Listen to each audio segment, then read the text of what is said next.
Welcome to the Key to the Conversation podcast, where we don't just have beautiful ideas, we have organized minds, right?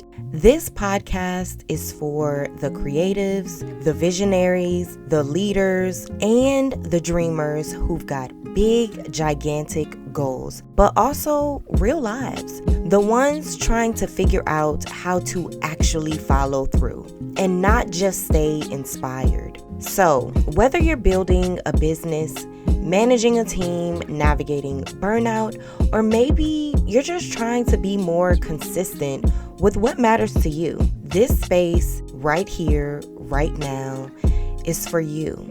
Thank you for listening. I am so glad to have you here. Let's get into today's episode. All right, today we're diving into something that's way deeper than it sounds on the surface.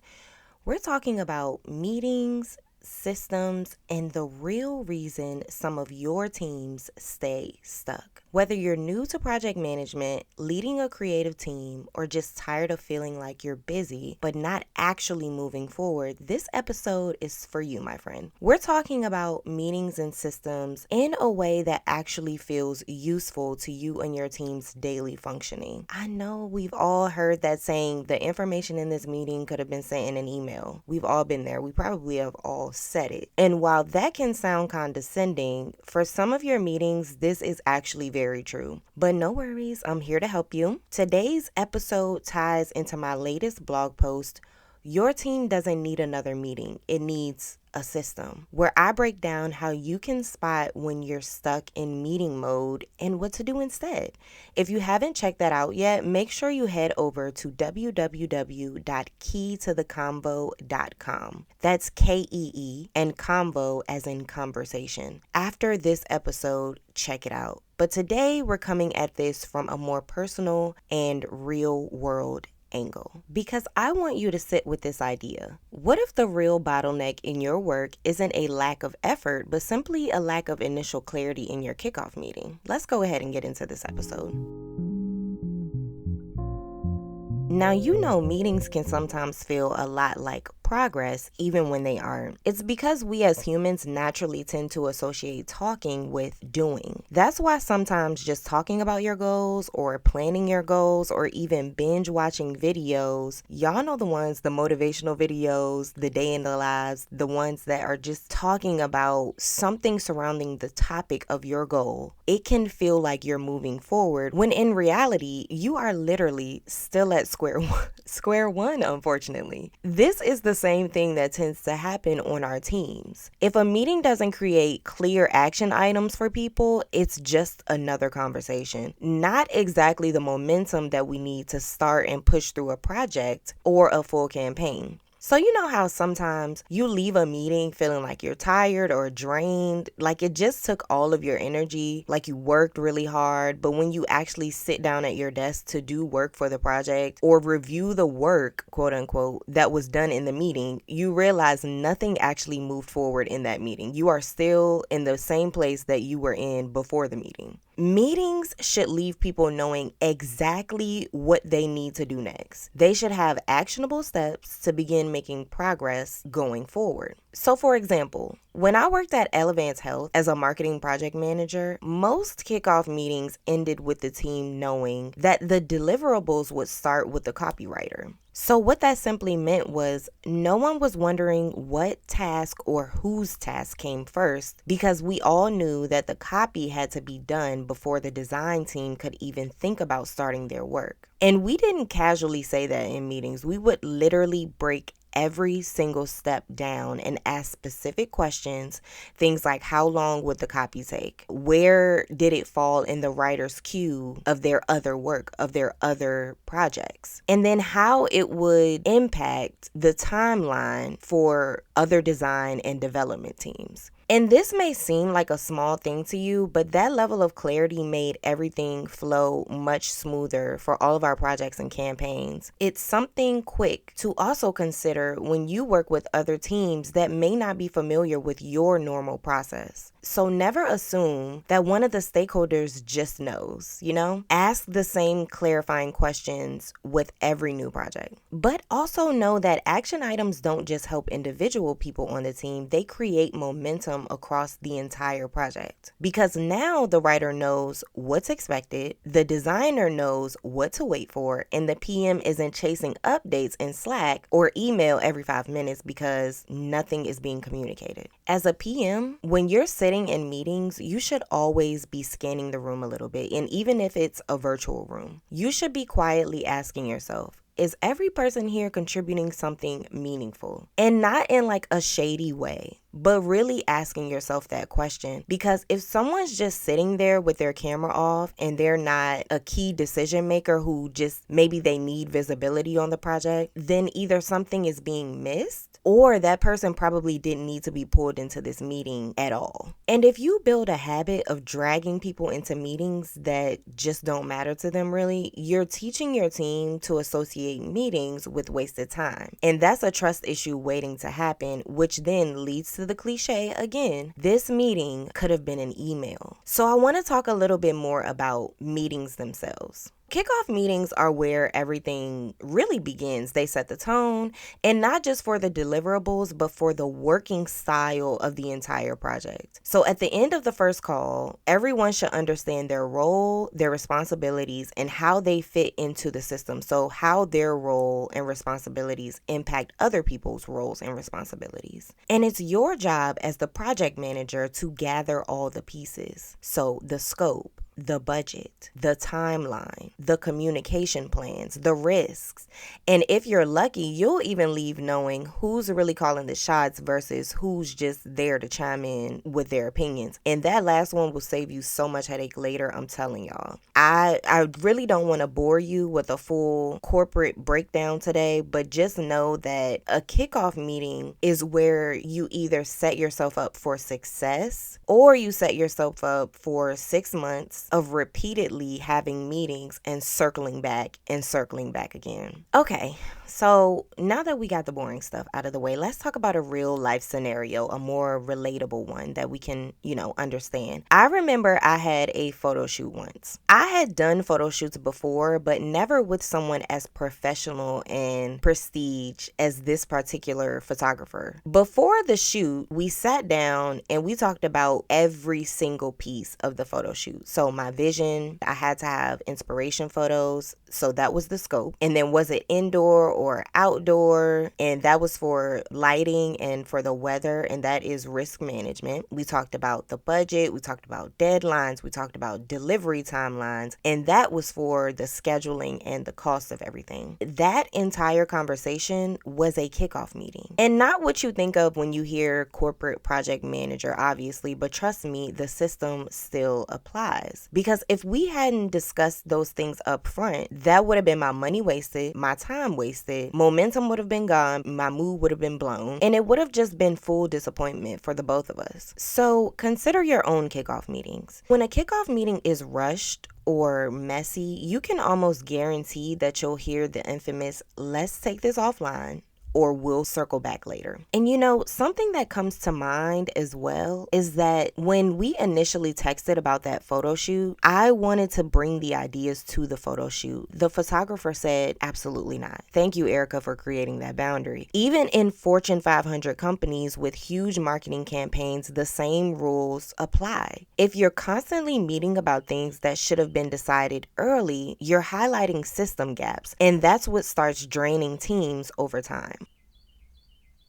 Can y'all hear the birds chirping? Nature is so beautiful. It's so beautiful outside right now. But back to the topic at hand. Even small projects like a personal photo shoot need kickoff systems, because when you don't lock in the basics up front, you end up not knowing how much time you really need. You risk clashing with other projects that other people might be a part of, and then you miss deliverables you thought you were good on. And it's the same at scale inside of creative teams, marketing departments, startups, agencies, just everywhere. Even a simple flyer needs that initial clarity. Remember that all good systems have documentation. That documentation is your project's GPS. It houses all your key information in one place. It makes clear what's for right now, not for what's next. They give people the autonomy to work without guessing. When people get lost on a project, they shouldn't need another alignment meeting, right? They should be able to open the system, check the route, and just keep moving. Okay, so let's switch gears a little bit to talk about how you actually know when your team has a system problem and not a people problem. Because it's easy to assume that people aren't good at collaborating or paying attention within the meetings, but a lot of times it's just not the people, it's the system or a lack of a system that is failing them. This is why your job is so important as a project manager, because they aren't the systems expert. Your team is waiting on someone like you, the project manager, to see the bigger picture and take responsibility for the systems issue, which of course makes doing their jobs much easier. So shout out to you. So let's discuss some red flags. Red flags that you're dealing with a system problem. Okay, so first red flag. You're having meetings just to recap previous meetings. Now, if every meeting starts with, okay, what did we talk about last time? Or something like, does anyone have notes on where we left off last time? Okay, that's not a people issue. That is a system gap. Because when you have a real system in place, people aren't showing up needing to be reminded of what's actually going on. They already know because it's documented somewhere that's accessible to them. And you know what? I'll gladly be the one to tell you that no, a disorganized email chain where anyone can be added at any point in time without notice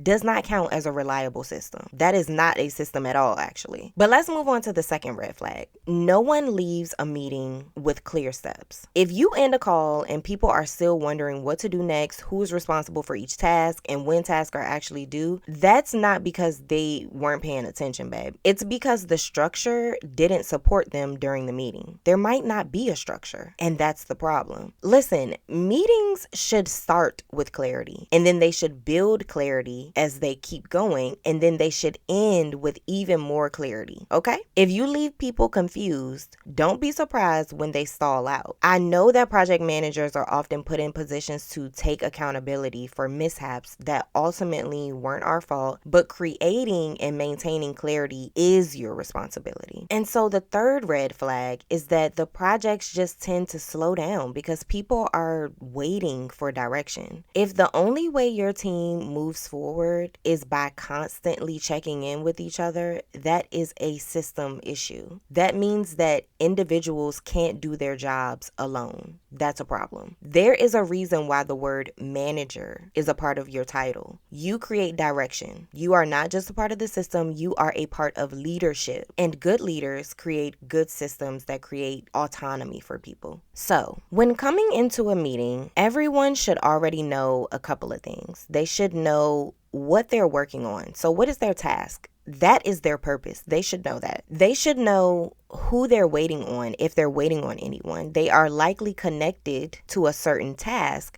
So that's like the designer I was talking about. The designer is waiting for the copy to come so that they can do their job. It's connected to a certain task. And then they should know how to move to the next phase without needing a babysitter. We are not micromanagers. We create autonomy. Again, leadership. So listen, back when I was a project coordinator and I was still learning what it truly meant to be a full project manager, there was this stretch where every single project just felt stuck, you know? We would be in these weekly alignment meetings, alignment in quotes, and every week some of the same things would come up. So recapping the last meeting, which took up about 10 to 15 minutes. And then after that, someone would just realize nothing was actually moving forward, and the doers of the work, so the writers, the designers, they would just say, you know what? We're going to go ahead and take take it offline with one another and attempt to figure it out, which ultimately did what? It had them set up yet another meeting. Y'all, I cannot make this stuff up. After some roles got switched around and new leadership came, I learned that it wasn't that people were unorganized or just not paying full attention in the meetings. It was actually that no one had built a real system for them to keep track of. Unfortunately, their PM was not PMing the way that they needed to. So all we had were a bunch of good intentions just floating around, but no real structure to move anything forward. And no one was documenting the real decisions that were being made and holding the timeline together. So I'm not here to name names or companies, but working with them was extremely exhausting, as you could probably imagine. I still thank God for those types of experiences because they were learning lessons for me and have helped me become the PM that I am today. And now I'm here helping you. If you are in the early stages of your career, or if you're looking to fine tune your own systems, you can start by listening into this podcast, obviously, or reading up on what I write about in my blog. But let's flip it, because once you know the red flags, you can start to see what good systems actually do and what they actually solve. Good systems are not just about tools. So no, you cannot simply buy a subscription to Asana because everybody's talking about it. It isn't going to magically fix your project chaos if nobody is using it right. Good systems create repeatable clarity. So remember that you are a coach and you help your team through their process, right? And for many companies, they also need a person who can create buy-in, because some teams, honestly, they believe that project managers only exist to micromanage and step on ideas and toes and all of the like. So to create repeatable clarity, have them leave your meetings with the answer to 3 essential questions. What is it that I'm supposed to be doing, right? What's my task? And then when is my task due? And then where do I go if I get stuck on something and just need to refresh? If your system doesn't make those 3 answers obvious, I fear it's not a real system yet. I want to give you a few examples of systems that can keep your teams moving, and I would encourage you to write these down. So the first one is one centralized project board where everyone can see the full picture of the project or the campaign. And y'all, I am a sucker for Kanban style. It has not failed me yet. Everyone can see the full picture of everything at a glance, and I love it. Number 2 is clearly naming your documents so no one is wasting the time opening 12 of the wrong files, because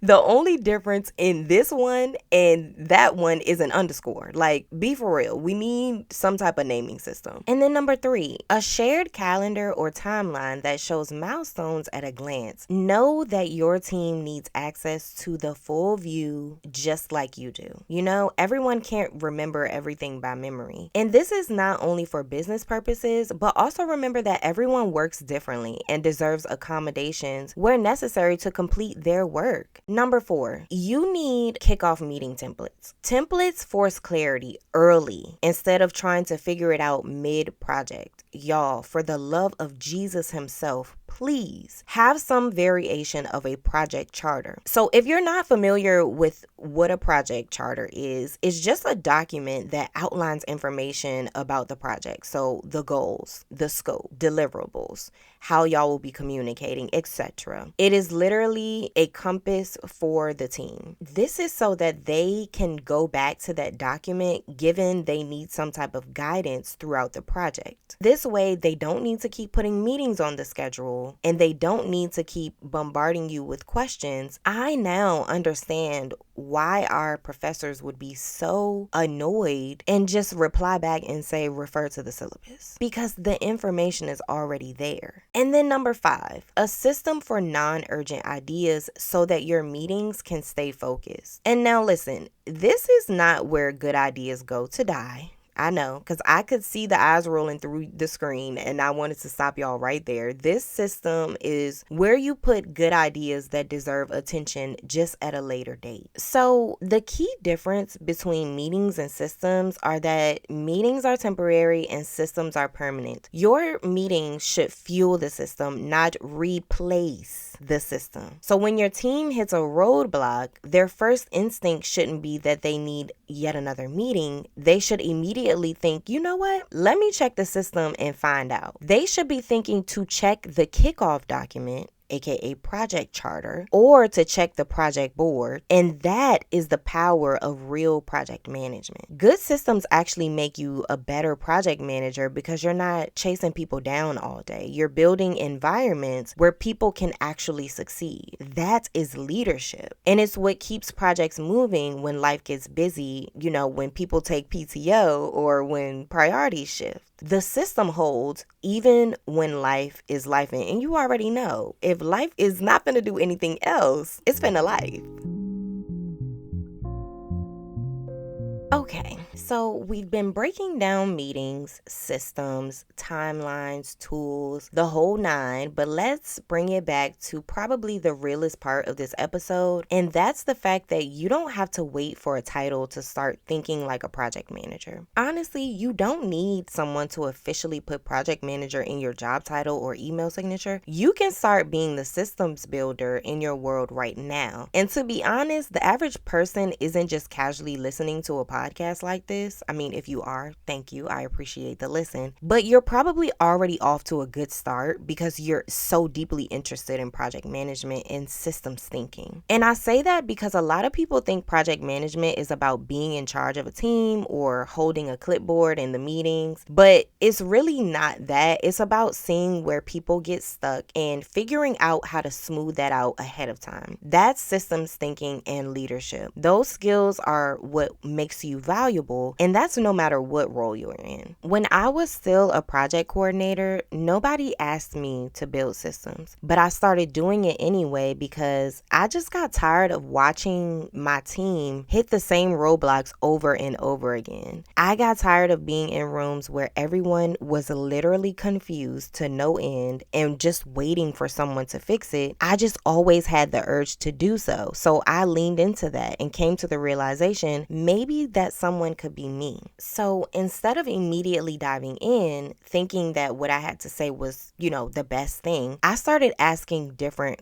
questions. So where was the actual gap? What is missing from each project's process, and what could make it easier for us next time? What would help a specific person succeed without having to chase them down all the time? And listen, when you start asking those kinds of questions, whether it be to someone specifically or to yourself, gears just naturally start to turn, and then you naturally start to show up differently. You're no longer just checking tasks off a list. You're designing better ways of working for everyone. Does that make sense? People have these big dreams of climbing the corporate ladder, being in true leadership, but the piece they often miss is that your value isn't in how many tasks you finish to get there. Your value is in how well you position other people to finish their tasks. Because teams don't just need high performers, they need creators of structure. People who can zoom out, notice the patterns, and fix the systems behind all the messiness. And if you're listening to this podcast right now, I would bet that that's probably you. And if you're newer in your career or you're pivoting from something else, I want to genuinely encourage you. You already have some of this skill, even if you haven't labeled it yet. So maybe you're the friend who plans the group trip. You're the one who's always like, y'all, can we just use one group chat instead of 3 different chats? That is already systems thinking. That's seeing the friction and deciding this particular thing could be easier. So just don't underestimate that skill just because you don't have project in your job title yet. You don't need the title. You just need to practice the mindset. Another skill to focus on is if you tend to focus less on who's to blame and you start asking what is missing. That type of mindset alone changes how you move through the workplace. Because honestly, we can figure out who's to blame later. We just need to figure out a solution for right now because blaming is reactive, right? Systems systems thinking is proactive and people notice it even when they don't always say it out loud. Honestly, we can figure out who's to blame for what later, if that even really matters. But right now, we have deadlines to meet, and so we need a solution. You don't need to know everything about tools, timelines, or workflows to start leading this way. You just need the awareness to say, you know what, I see the gap. And then you need to care enough to say, I'll help fix it. And you know what? There are people like me getting paid good money for doing just that. And that's why this skill isn't just for your team. It's good for your career. It's honestly good for you as a person. The people who succeed in this space are the ones who build trust. And nothing builds trust faster than someone who helps the whole team just breathe a little bit easier. So, if you've been feeling like you or your team are stuck in a never-ending meeting cycle, I want you to remember that sometimes you just need a system that helps everyone stay clear, even when the meeting is over. Thanks for hanging out with me today. If this episode sparked something for you, make sure you check out my blog at www.keytotheconvo.com. That is KEE to the CONVO.com, and send it to a friend or teammate who needs to hear it. I just want you to remember, you don't have to do more to be more. You just need the right support. I'll talk to you all next time. I hope you enjoyed today's episode. If it resonated with you, I'd love to keep the conversation going. So feel free to connect with me on socials. I am at Key to the Combo on Instagram and TikTok. And you can also find me on LinkedIn at Kivanya Webb Riley. All the links are in the show notes. Thank you so much for tuning in. I will talk to you next time.